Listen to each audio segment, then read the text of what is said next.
오늘은 쉬운 질문, 누구나 알 수 있고 초등학교 1학년 이상이면 다 맞힐 수 있는 질문부터 한번 시작을 해볼게요. 집을 지을 겁니다. 집을 지을 때 우리가 기초가 튼튼한 곳에 집을 지어야 합니까? 아니면 모래 이와 같이 튼튼하지 못한 곳에 집을 지어야 할까요? 이건 다 알 겁니다. 모르면 안 돼요. 그런데 이 답은 알고 있지만 모래 위에 집을 지은 사람과 정말로 몰라요. 몰라서 모래 위에 집을 지은 사람. 자, 그러면 그곳에 지은 결과는 같을까요? 다를까요? 같죠. 같아요. 그러면 다시 물어볼게요. 우리는 성도죠. 하나님을 믿는 백성이란 말입니다. 성도로서 하나님이 뭘 원하시는지를 알았지만 순종하지 않은 사람과 몰라서 순종하지 않은 사람. 순종하지 않은 거 똑같네. 결과는요? 같아요? 달라요? 같아요. 불편한 진실입니다. 우리가 많이 착각을 하는 게 있어요. 보세요, 여러분. 뭘 착각을 하는 겁니까? 알고도 행하지 않는 지식. 어떤 능력도 없더라. 또 하나, 알아도 행동하지 않은 이 지식은 그 사람의 삶에는 어떤 긍정적인 변화도 일으키지 못하더라. 이게 불편한 진실이에요. 너무나 많은 성도들이 여기서 속아요. 아니까 변화될 거고 아니까 바뀔 거라고 생각하지만 안 바뀐다니까요. 그런데 어떻게 해요? 인정하고 싶지 않아요. 여러분, 결론은 무엇이냐면 지식만으로, 아는 것만으로 우리의 삶은 복되게 바뀌지 않는다. 성경은 아는 것만 가지고 우리의 삶은 바뀌지 않는다. 이게 불편한 진실이에요. 그럼 어떨 때 바뀝니까? 알고 배운 대로 순종하며 살 때예요. 따라서 하겠습니다. 순종할 때. 여러분, 이걸 오늘은 반드시 기억하셔야 돼요. 순종할 때. 순종해야만 말씀에 약속하신 그 일들을 경험하게 되고 내 인생의 기적을 경험하게 되는 거예요. 자, 그러면 가장 불쌍한 사람은 누굽니까? 모르는 자들이에요. 모르는 사람은 할 수 있는 게 없죠. 그러나 더 불쌍한 사람, 열심히 알았는데 안 해가지고 변화가 없는 사람, 결과는 똑같다고 말씀드렸죠. 이 사람은 더 불쌍해요. 몰랐으니 그 사람은 모르고 당하겠죠. 그러나 안단 말이에요. 아는데 행하지 않아서 똑같은 결론을 당한 사람은 사실은 10배는 더 불쌍한 사람이에요. 그럼 누가 더 불쌍할까요? 우리가 더 불쌍할 수 있어요. 안 믿는 사람보다. 성경에는 순종함으로 인생이 바뀌어진 사람들의 수많은 이야기가 기록되어 있습니다. 순종으로 바뀌어진 이야기. 하나님이 쓰시는 인물들의 공통적인 특징 중에 하나가 뭐냐면 바로 순종의 삶이었다라는 거예요. 이유를 불문한 순종. 오늘 우리가 하고 있는 룻도 그 중에 한 사람입니다. 룻은 순종함으로 인생이 완전히 뒤바뀌어지는 걸 경험하게 되죠. 룻의 인생만 바뀐 게 아니에요. 룻의 순종으로 인해서 그의 시어머니 나오미의 인생도 바뀌고 복된 가문으로 뒤바뀝니다. 저는 오늘 그래서 오늘 본문을 통해서 그러면 진정한 순종이라는 게 무엇인지 여러분과 나누려고 그래요. 우리가 순종해야 된다 이야기는 하는데 그러면 도대체 진정한 순종은 어떻게 하는 겁니까? 라는 이야기입니다. 이 이야기가 여러분에게 좋은 교훈이 되어지고 여러분의 큰 유익이 되기를 바랍니다. 첫 번째, 순종은 청종으로부터 시작됩니다. 청종이라는 뜻은 잘 듣는 겁니다. 본문 1절을 보겠습니다. 본문 1절 다 같이요. 룻의 시어머니가 시작. 룻의 시어머니 나오미가 그에게 이르되 내 딸아 내가 너를 위하여 안식할 곳을 구하여 너를 복되게 하여야 하지 않겠느냐. 예, 이렇게 시작합니다. 여기서 안식할 곳이라는 단어는 한마디로 말하면 결혼해서 남편과 함께 사는 가정을 일컫습니다. 그래서 야, 내 딸 룻아, 며느리야, 내가 너를 위해서 네 가정을 내가 해줘야 되지 않겠니? 이런 이야기죠. 그게 안식할 곳입니다. 한마디로 지금 나오미는 자기 며느리에게 뭘 권유하고 있어요? 재혼, 다시 결혼해라 라는 재혼을 권유하고 있는 겁니다. 그런데 여러분, 나오미의 이 시어머니의 권유가 룻의 입장에서는 얼핏 굉장히 불쾌할 수 있습니다.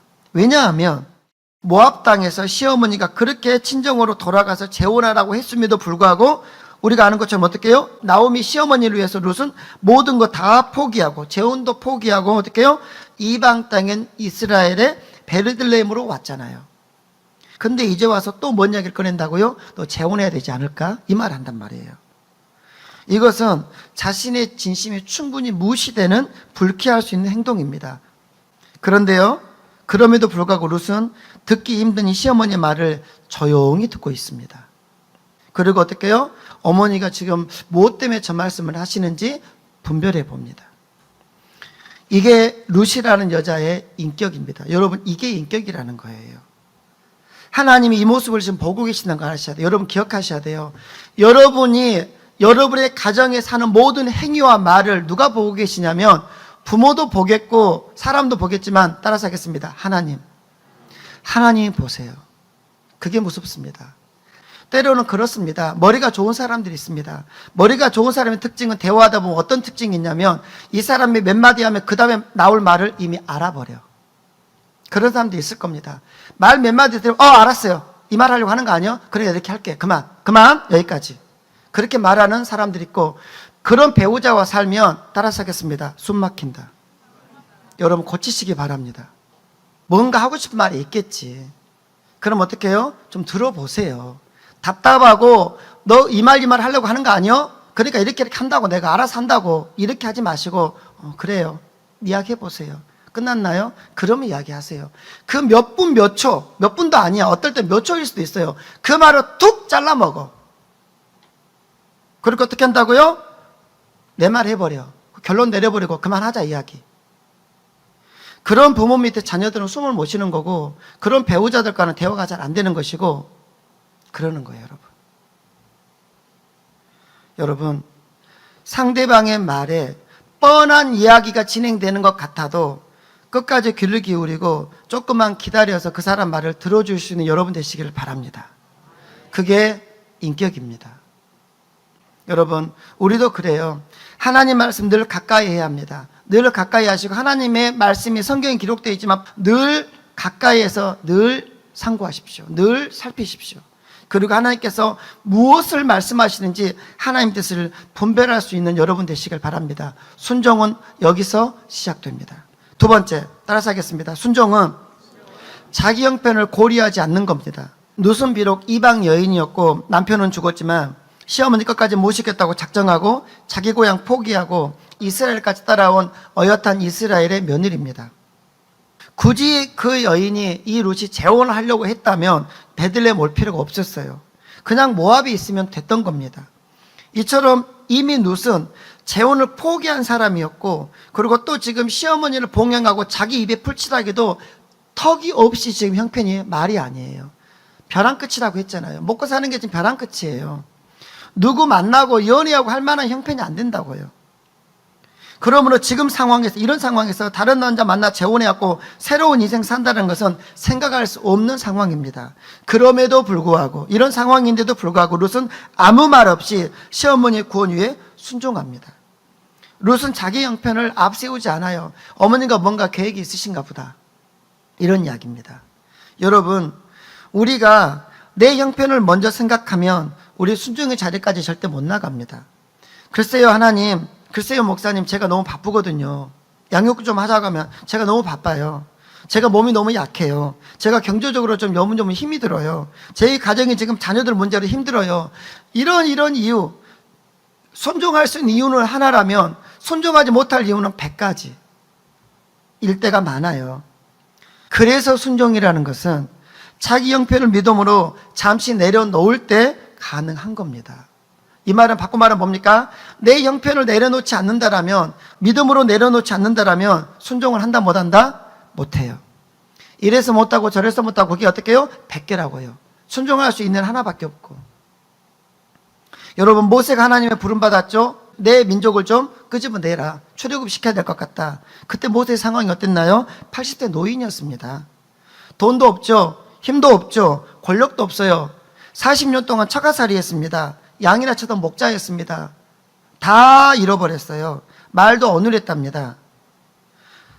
모세가 다시 애굽으로 돌아가서 하나님 백성 이스라엘을 인도에 내야 될 이유는 찾기 어려워요. 그래서 모세도 처음에는 어떻게 합니까? 이스라엘의 지도자로 부르시는 하나님 앞에 모세를 뭘 하겠다고요? 못한다고 그랬어요. 나 못합니다. 이게 모세였습니다. 그런데 어떻게 합니까? 결국은 믿음으로 그 모든 걸 내려놓습니다. 하나님과의 대화 가운데서 믿음으로 내려놓게 합니다. 그리고 어떻게 모세는 답은 안 나오지만 하나님 믿음 하나 가지고 애굽으로 다시 들어갔죠. 그리고 자기 민족을 출애굽시키셨던 겁니다. 다니엘은 바벨론 왕으로부터 총애를 받던 총리였습니다. 최고의 자리였죠. 성공을 누리고 있던 사람입니다. 그런데 그 자리는 시기하는 사람들이 많았겠죠. 어떻게든 꺾어내리겠다라는 겁니다. 그래서 다니엘의 약점을 찾으려고 중간에 이제 옆에 있던 대적들이 혈안이 되어 있습니다. 저 사람 약점을 찾아다 저 사람 끄집어내리자. 지금 무엇입니까? 신앙을 선택하면 다 잃어버릴 수 있는 상황이었습니다. 이런 상황을 생각하면 다니엘은 왕의 눈에 벗어난 행동을 절대 할 수 없었을 겁니다. 이런 상황이에요. 너무 많은 걸 잃어버릴 수 있거든요.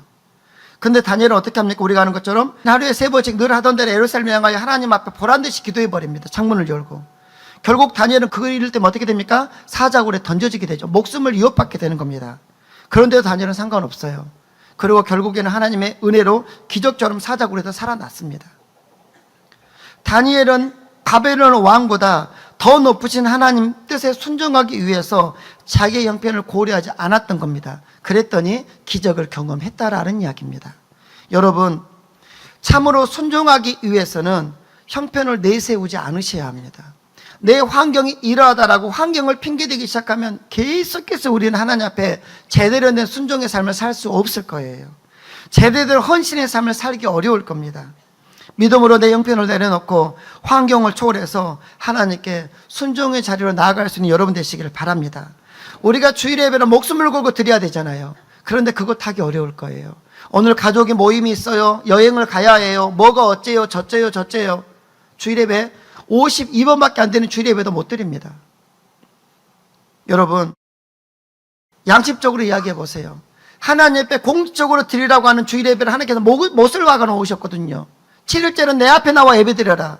근데 그것도 드리지 못하면서 하나님께 뭘 요구하시렵니까? 여러분, 하나님 우리에게 늘 요구하십니다. 네 환경 좀 내려놓으면 안 될까? 내가 네 환경도 어떻게 못 해줄 것 같니? 환경 내려놓고 순종해봐. 그럼 내가 너 다니엘이 사자굴에서 살아난 것처럼 내가 네 인생의 기적을 보여줄게. 이게 하나님 음성을 들으시길 바랍니다.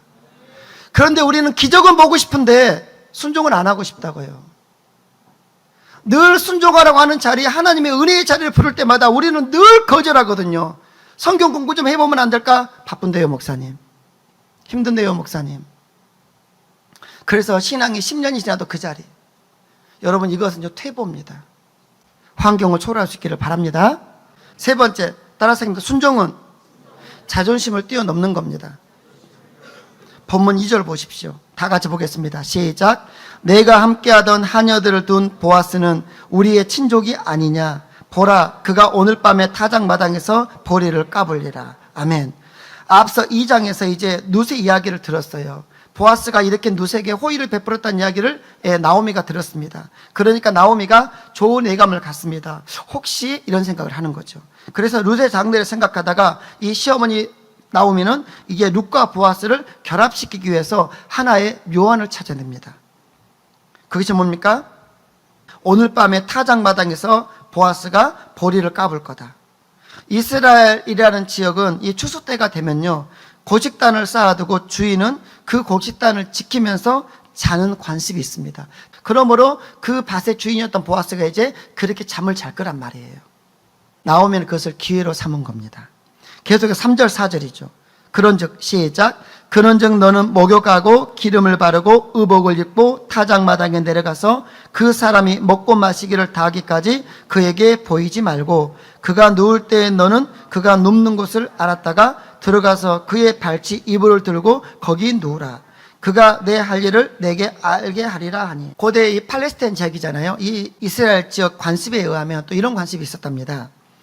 어떤 남자가 나에게 친절을 베풀어요. 어떤 여자에게 친절을 베푸는데 그 여자가 생각할 때 이 남자가 내 배우자가 될 수 있겠다는 생각이 여자 마음속에 들면 이때는 여자가 먼저 프로포즈를 해야 결혼이 이제 진행이 되었답니다. 남자는 그래서 어떻게 하는 겁니까? 이 여자와 결혼하고 싶으면 자꾸 호의를 베풀어 주는 거예요. 그러면 여자가 딱 보고 저 사람 좋은데? 라고 하면 여자가 프로포즈를 여자가 했단 말입니다. 이 나오면은 그렇게 지금 보아스의 행위를 보았던 거예요. 자, 보세요.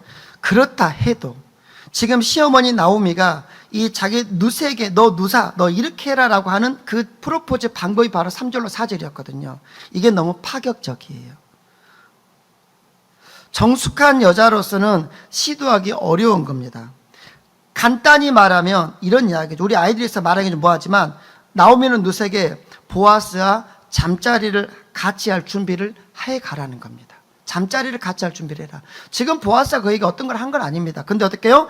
잠자리 같이 할 준비를 해가라. 그게 지금 3절로 4절 이야기입니다. 이 방법은 한마디로 말하면 남자의 품이 그리워서 안달난 여자의 모습 그대로입니다. 그 정도로 지금 정숙한 여자가 하기에는 너무 어려운 프로포즈입니다. 그러므로 나오미의 시어머니의 이 말은 누세 입장에서는 진짜 자존심 상하는 이야기일 수 있어요. 내가 지금 남자가 없어서 안달난 여자처럼 이렇게 행동을 해야 돼? 내가 이런 여자처럼 행동을 해서 이 남자의 마음을 얻어야 돼? 라는 그런 이야기가 되겠다는 이야기예요. 여러분, 남자의 품이 그리웠다면 자기가 왜 모압을 놓고 이스라엘까지 왔겠냐 그 말이죠. 자기 고향 모압에서 잘생기고 멋진 남자와 룻은 재혼할 수 있었습니다. 그럼에도 이 룻은 여인의 삶을 내려놓고 살고 있는 자기에게 요즘 표현대로 말하면 보아스의 침대에 가서 몰래 누워있다가 보아스를 기다려라. 이 말은 아무리 대를 잇는 것이 중요하다 할지라도 한 여자에게는 너무 자존심 상하는 이야기예요. 만약에 그렇게 누워있어요. 잠잘 준비를 하고 누워있는 그 여인을 보고 보아스가 뭐하는 짓이냐 이렇게 할 수도 있고요. 저 여자 당장 쫓아내라. 내가 사람 잘못 봤네. 이렇게 할 수도 있습니다. 어떤 반응이 나올지는 아무도 몰라요. 얼마나 큰 망신일까요? 그러므로 지금 룻은 이런 뒤의 이야기와 일어날 자기의 자존심만 생각한다면 시어머니의 말에는 절대로 순종할 수 없어요. 아니, 안 하고 싶어요. 나 그런 여자 아니단 말이에요. 나 그런 여자 아니라고요, 지금. 여러분, 인간에게 있어서 자존심 문제는 절대 간단한 이야기 아닙니다. 사랑하는 여러분, 하나님의 뜻을 따라 우리의 자존심을 내려놓고 순종할 때 그때서야 내 인생은 물론이고 다른 사람의 인생까지 아름답게 변화될 믿으시길 바랍니다. 우리가 하나님께 나아가지 못하고 우리 신앙이 더 크게 자라지 못하는 큰 걸림돌 중에 하나가 뭐냐면 저는 자존심이라고 생각합니다. 그 자존심이 내려질 때서야 비로소 여러분의 가정도 우리의 교회도 여러분의 있는 그 모든 지경은 그때서야 변화될 거예요. 그러므로 하나님께서 원하시는 순종은 때로는 자존심을 뛰어넘어야만 할 수 있더라라는 이야기입니다. 마지막 네 번째입니다. 따라서 하겠습니다. 순종은 명령대로 다하는 겁니다. 성경은 의도적으로 다를 쓰고 있습니다. 시어머니의 말씀에 말씀드렸잖아요. 이건 자존심 상하는 이야기고 진짜 정숙한 여자로서는 할 수 없어요. 그런 행위일 수 있습니다. 그런데 어떻게 해요? 룻이 말합니다. 어머니 그래요. 다 하겠습니다. 그리고 6절은 뭐라 하겠답니까? 다 했답니다. 짧은 구절이지만 여기서 중요한 걸 하고 있는 겁니다. 여러분, 순종이라는 것은 이것은 하고 저것은 하지 않는 게 순종이 아닙니다. 예. 룻은 하라는 대로 다 하겠다고 했고 그 말한 대로 전부 다 했다라고 성경은 기록합니다. 그때서야 성경의 역사는 일어난다는 이야기입니다. 기적은 그때서 일어나는 거예요. 여러분, 내 마음에 드는 것만을 골라서 순종한다면 이것은 이미 순종이 아니에요. 오늘 설교 가운데에서 어떤 것은 목사님 말씀에 동의가 된다, 어떤 것은 동의하기 어렵다 할 수 있을지 모르겠지만 그것부터 이미 여러분 그것부터 깨셔야 됩니다. 하나님께서 우리가 원하시는 순종은 부분적인 순종이 아니라 따라서 하겠습니다. 온전한 순종. 온전한 순종입니다. 노아는 하나님의 명령하신 그 명령을 120년에 걸쳐서 순종했습니다. 몇 년이요? 어마어마하게 긴 시간입니다. 내 일이 아니니까 120년 쉽게 말하죠. 저는 12년도 길다고 생각해요. 120년입니다. 120년 동안 배를 만들었고요. 사람들에게 배를 만들면서 하나님께서 비를 내려서 홍수가 나서 우리가 심판을 당할 것이다 라고 말을 합니다. 근데 이게 미친 소리입니다. 왜요? 그 누구도 이 노아 비가 내려서 홍수가 난다는 노아의 말을 아무도 안 믿어줘. 왜 그런지 아십니까? 왜냐하면 그때까지 세상에서 비가 내린 적이 한 번도 없었거든요. 무슨 말입니까? 그때 살고 있던 사람들은 하늘에서 비가 내린 걸 본 적이 없어요. 그런데 뭐라고요? 노아라는 사람이 비가 내려서 세상이 멸망한다고 하니까 뭔 소리래? 이런 이야기예요. 햇빛이 쨍쨍합니다. 그런데 비 내려서 세상 멸망한다고 배를 만들고 있는 노아를 사람들은 어떻게 보라보았겠어요? 얼마나 조롱했겠습니까? 여러분, 지금 이 시대에 우리 뭐라고 합니까? 조금 있으면 주님 오신다고 하죠. 재림해 주시면 오실 겁니다. 그럼 어떻게 합니까? 세상이 불로 멸망당한다고 하고 있죠. 근데 세상이 불로 멸망당한 적이 있습니까? 없습니다. 그래서 이렇게 말하면 세상 사람들은 뭐라고 합니까? 말도 안 되는 소리 하지 마라. 지금 이 시대 이야기입니다. 이 이야기는 노아 시대와 똑같은 이야기예요. 지금 이 시대 우리 사람들은 믿을 수 없단 말이에요. 내가 못 믿는다고 일이 일어나지 않나요? 아니란 말입니다. 우리가 믿든 말든 상관없이 하나님은 당신을 행하시는 분인지 믿으시기를 바랍니다. 만약에 노아가 하나님 말씀하시는 것 가운데 자기 형편상 할 수 있는 것, 괜찮은 것, 마음에 드는 것만 골라서 순종했다라고 생각하시면 어떤 일이 일어났을까요? 살지 못했을 거예요. 그래서 창세기는 말합니다. 창세기 6장 22절에서는 이렇게 말합니다. 노아가 그와 같이 하여 하나님이 자기에게 명하신 대로 다 준행하였더라. 어떻게 준행했다고요? 다 준행했단 말, 순종했단 말입니다. 하나도 빠짐없이 전부 다 순종했대요. 결론이 어떻게 됐습니까? 홍수가 실제로 일어났죠. 그때 노아의 가족만이 유일하게 살아남을 수 있었으면 여러분 기억하시기를 바랍니다. 예수님의 공생의 첫 번째 기적은 가나 혼인잔치 집에서 일어났습니다. 결혼식 도중에 결혼식이 진행되는데 가장 중요한 포도주가 떨어져 버린 거예요. 그때 예수님의 어머니 마리아는 예수님에게 이 사실을 이야기했죠. 그리고 하인들에게 이렇게 말합니다. 너희에게 무슨 말씀을 하셔야든지 따라서 하겠습니다. 그대로 하라. 중요한 건 무엇이냐면 예수님께서 하인들에게 너희에게 뭔 말 하실 텐데 예수님께서 뭐라고 하시든지 이거 된다고? 뭐라고 하시든지 뭐라고요? 따라서 하겠습니다. 그대로 하라. 그대로 하라. 실제로 어떤 일이 일어났습니까? 하인들이 예수님께 갔습니다. 예수님의 포도주가 떨어졌는데 어떻게 할까요? 예수님이 뭐라고 합니까? 돌 항아리 6에다 그냥 물을 채우래요. 물을 갖다 부었네. 그 다음에 뭐라고 합니까? 떠다가 연회장에 갖다 주세요. 결혼식장에 손님들에게 갖다 주세요. 뭘 넣었는데요? 물을 넣었는데. 물은 포도주요 아니에요? 물은 물이에요. 근데 그 물을 주전에 떠다가 어떻게 하라고요? 갖다 주래요. 마시라고. 여러분, 신앙은 이런 이야기입니다. 성경에 있는 지식이 아니라 나는 할 수 있겠는가라는 거예요. 물 떠다 주면 그 물이 포도주라고 생각하고 갖다 줄 수 있겠냔 말입니다. 갖다 줄 수 있기를 바랍니다. 왜요? 그게 순종이라는 겁니다. 실제로 떠다 줬더니 어떻게 됐습니까? 사람들이 감탄하는 거예요. 원더풀하는 거예요. 어쩌다 이렇게 맛있는 포도주를 갖고 오셨냐고. 여러분, 말씀 그대로 순종할 때 기적이 일어납니다. 물을 갖다 부으라는 것은 순종할 수 있겠습니다. 떠다 주는 것은 못 하겠어요. 저는 그런 이야기입니다. 부분적인 순종하는 게 바로 이런 이야기입니다. 항아리에다 물 푸는 것이 뭐가 어렵습니까? 그건 순종할 수 있단 말이에요. 근데 그 물을 갖다 떠다 주라. 여기까지가 무엇입니까? 온전한 순종. 온전한 순종인 게 어려운 게 아닙니다. 바로 이거예요. 물을 갖다 붓는 게 끝이 아니라 물을 갖다가 부어서 주라고 하니까 갖다 주는 것까지가 순종이고 갖다 주어야만 뭐가 일어난다? 역사가 일어난다. 이야기를 바꿔볼까요? 물은 갖다 부었는데 갖다 주지는 않았어. 왜요? 믿을 수가 없어. 그래서 안 갖다 줬어. 그러면 연회장에서는 포도주를 맛볼 수 있어요? 없어요? 없어요. 많은 이 시대 성도들의 삶이 여기 순종입니다. 물 갖다 붓는 것밖에 안 해. 갖다 주라고는 해도 안 갖다 줘. 왜요?